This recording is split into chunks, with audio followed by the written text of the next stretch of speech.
ముఖ్యమైన విషయం indirect taxes విషయంలో ఈ రోజు బడ్జెట్లో అంత ఎక్కువ ప్రాధాన్యత ఇవ్వలేదు. ఎందుకంటే ఆల్రెడీ జిఎస్టీ కలెక్షన్స్ ఇవన్నీ హ్యాపీగా ఉన్నాయి కాబట్టి అది టచ్ చేయలేదని అనుకోవాలా?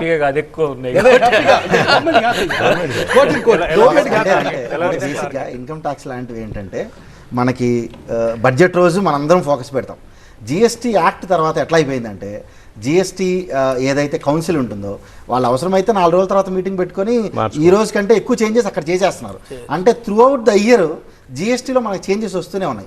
బట్ సో అసలు బడ్జెట్ సిగ్నిఫికెన్స్ తగ్గిపోయింది. అంటే ఏంటంటే మనకి ఇంకా యాక్ట్ అనేది సెటిల్ అవ్వలేదు కాబట్టి ఎప్పుడు అవసరమైతే వాళ్ళు అప్పుడు చాలా ఈజీగా కౌన్సిల్ మీటింగ్ పెడుతున్నారు. They are giving flexible. అందువల్ల ఏంటంటే జనరల్గా బడ్జెట్లో మనం ఇండైరెక్ట్ ట్యాక్స్ రిలేటెడ్ ఎక్స్పెక్ట్ చేయాలనుకోవడం కూడా బికాజ్ మనకి రెగ్యులర్గా వచ్చేస్తూ ఉన్నాయి జిఎస్టీ రిలేటెడ్. బట్ మీరు ఒకటి చూస్తే ఎస్పెషల్లీ లేడీస్ అందరూ వినాలి, గోల్డ్ రిలేటెడ్గా ఏదైతే మనం ఇంపోర్ట్ చేసుకుంటే 10% నుంచి 6% రెడ్యూస్ అయింది. I'm sure it's a very welcome move. So దాని రిలేటెడ్గా గోల్డ్ ఇప్పుడు రేట్స్ తగ్గే ఛాన్స్ ఎక్కువ ఉంటుంది.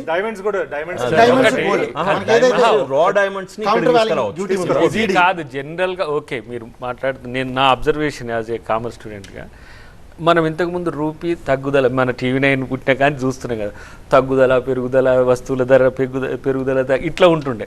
బడ్జెట్ స్వరూపమే మారిపోయింది ఇప్పుడు. సో ఇందుకు ఈ ట్రాన్సిట్ వచ్చింది అనేది మనం కనుక చూస్తే ఇప్పుడు మనం DTI మీద ఎక్కువ మాట్లాడుకునేటోళ్ళం ఎక్కువ అప్పుడు ఉండండి. ఇప్పుడు మీరు చూడండి రూపీ కొలాప్స్ అనేది జిఎస్టీ నుంచి మొదలు పెడితే ట్యాక్సెస్ వరకు ఇట్లా పోతున్నది. అంటే ఎక్కడ మనమే అల్టిమేట్ సోర్స్, దేశానికి ఎవరు మనం కట్టిన పనులతోనే దేశం నడుస్తుంది అది యూజువల్గా. కానీ పెయిన్ఫుల్ ట్యాక్సెస్ ఆల్వేస్ మనం చర్చించుకోవాల్సిన అవసరం ఉంది. ఇప్పుడు నేనేమంటున్నానంటే ప్రతి వస్తువు ధర నిరంతరం ఎడతెరిపి లేకుండా పెరుగుతూ ఉన్న క్రమంలో సగటు వ్యక్తి సంతోషంగా ఉండడం నేను ఎట్లా చెప్పగలను? తను ఉన్న శాలరీ ఇప్పుడు ఇన్ఫ్లేషన్ రేటుకి తగ్గట్టుగా ప్రతి వస్తువు ధర పెరుగుతుంటుంది దేనికైనా సరే. ఇప్పుడు ఆ పెరుగుతున్న ధరకు తగ్గట్టుగా కొనుగోలు శక్తి పెరుగుతుందా? ఇన్కమ్ పెరగాలి కదా, ఇన్కమ్. సో ఇక్కడ నేను అంటే రూపీ పెరుగుదల పోదల దగ్గర ఇక్కడ చూస్తున్నా. రెండో అంశం ఏంటంటే నేను 32 lakhs crores today, tomorrow 5th largest finest economy in the world. నేనేమంటున్నానంటే ఇక్కడ వ్యవసాయం ప్రధానమైనప్పుడు, ఆధునిక పద్ధతుల్లో మనం వెనుకబడిపోయినప్పుడు, ఉత్పత్తికి తగ్గ రాబడి లేనప్పుడు, MSP గురించి ఇంకా చర్చించుకున్నప్పుడు, 60% ఎకానమీ అగ్రికల్చర్ మీద డిపెండ్ అయినప్పుడు హౌ కెన్ వీ సర్వైవ్?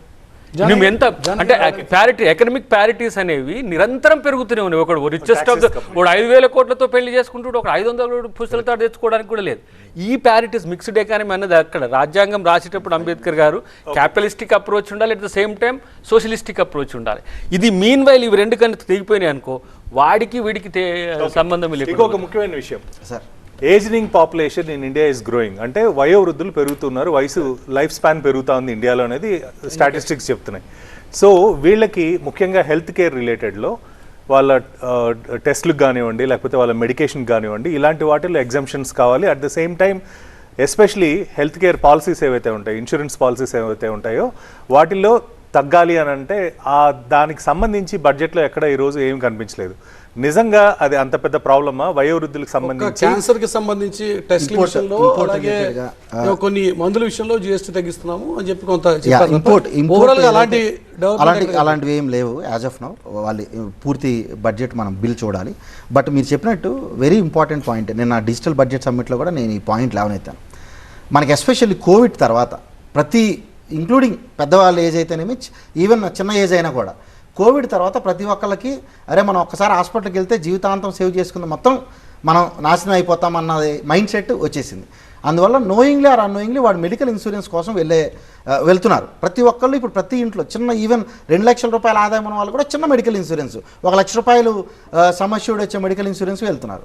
కానీ అన్ఫార్చునేట్లీ గవర్నమెంట్, సాగర్ గారు లాంటి వాళ్ళ ఇంటర్నల్ మీటింగ్స్లో చెప్పాల్సిన విషయం ఏంటంటే మెడికల్ ఇన్సూరెన్స్ మీద కూడా 18% GST కలెక్ట్ చేయడం అనేది దారుణం, ఎస్పెషల్లీ కోవిడ్ తర్వాత.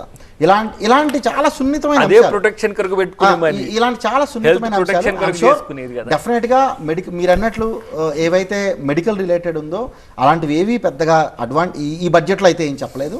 ఇంతకుముందే ఎస్పెషల్లీ మనకు ఓల్డ్ రిజిమ్లో senior citizens, super senior citizens, 60 years దాటితే సీనియర్ సిటిజన్స్గా, 80 years దాటితే సూపర్ సీనియర్ సిటిజన్గా కొంత ఒక 1 lakh rupees ఇచ్చారు. At least in the new tax రిజిమ్లో ఉన్న తక్కువ బెనిఫిట్ కూడా పెద్ద అడ్వాంటేజ్ కాదు.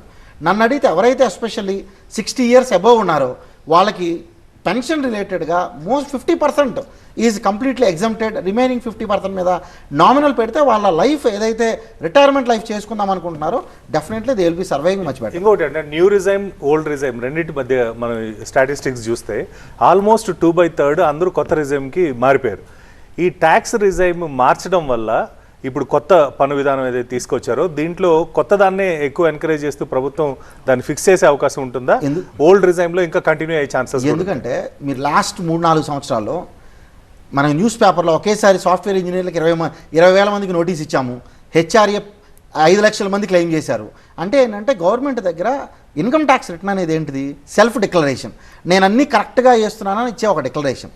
టీడీఎస్ మొత్తం తీసేసుకోవాలి అన్న ఆశలో రాంగ్ డిక్లరేషన్స్కి వెళ్ళిపోయారు. న్యూ రిజైమ్లో ఉన్న అడ్వాంటేజ్ గవర్నమెంట్కి యాజ్ వెల్ యాజ్ ఇండివిజువల్కి. నేను ఈ డాక్యుమెంట్స్ అన్ని సేవ్ చేసుకోవాల్సిన అవసరం లేదు, ఎందుకంటే న్యూ రిజైమ్లో deductions are not eligible except 1 or 2 deductions. గవర్నమెంట్కి దీనికోసం మళ్ళీ ఒక స్క్రూటినీ చేసి ఇవి కరెక్టా రాంగా ఒక అనలిటిక్స్ చేసి మెషిన్ లెర్నింగ్లో అందువల్ల చాలా మంది even income tax return file చేసేటప్పుడు మేమైనా 2 రిజైమ్లో క్యాలిక్యులేట్ చేసి ఏది అడ్వాంటేజ్ ఉంటో అది న్యూ రిజైమ్కో ఓల్డ్ రిజైమ్కో పంపిస్తాం. బట్ అడ్వాంటేజ్ ఓన్లీ ఒక 1000-2000 ఉందనుకోండి, నాలాంటి చార్టర్డ్ అకౌంటెంట్ న్యూ రిజైమ్లోకి వెళ్ళిపోండి, ఎందుకంటే మీరు డిడక్షన్ రిలేటెడ్గా ఏది హెడేక్ పెట్టుకోవాల్సిన అవసరం లేదనుకుంటాం. అందువల్ల డెఫినెట్గా గవర్నమెంట్ కూడా న్యూ రిజైమ్లోనే ఎంకరేజ్ ఎందుకు చేస్తుందంటే over the period they want to take everyone into the new regime. Deductions మేమేమీ ఇవ్వము అంటే ఏంటిది? 80C కింద 1,50,000 ఏదైతే ఉందో మళ్ళీ coming to the same savings, they are discouraging the savings in the old tradition like a insurance and slowly they want to take it in to the demats లేకపోతే other side తీసుకెళ్లాలని. 80C కింద ఇప్పుడు new రిజైమ్లో nothing is there except 1